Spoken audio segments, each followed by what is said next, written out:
Right off the top here at 5:30, a verdict reached in that third penalty phase in the life or death trial of Howard Ault. He was convicted of raping and murdering two young girls back in the 1990s. And now we're hearing from a loved one of those victims. Local 10's Leanne Woodhong is joining us live outside the courtroom in Fort Lauderdale with that exclusive emotional interview as well as this jury's decision. Leanne.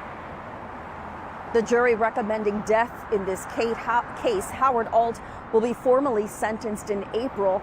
Today, we spoke to the victim's brother, who says he hopes that this time the death penalty will stick.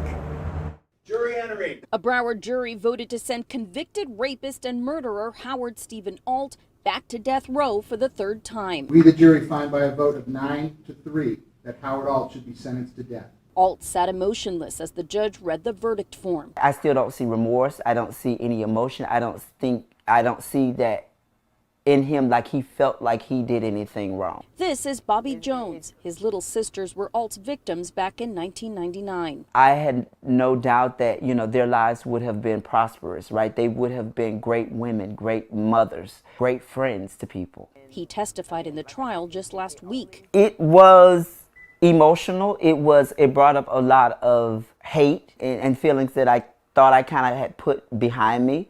Bobby was 20 back then, and his mom and sisters were homeless, living in a camper in Oakland Park.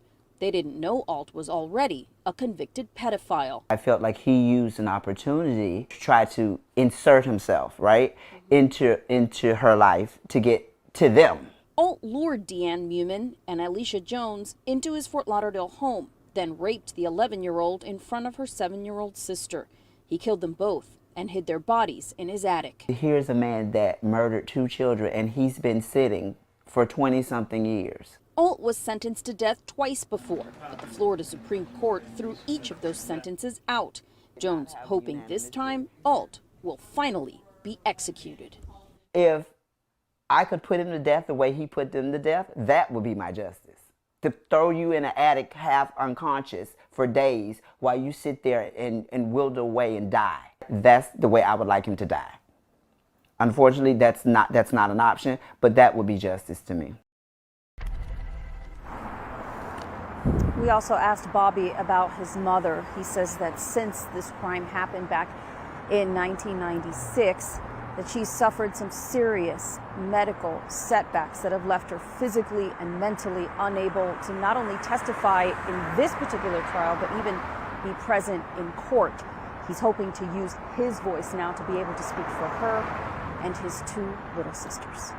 We're live in Fort Lauderdale. I'm Leanne Woodhong, Local 10 News. Hopefully this will provide some closure for that poor family. All right, thank you, Leanne. Also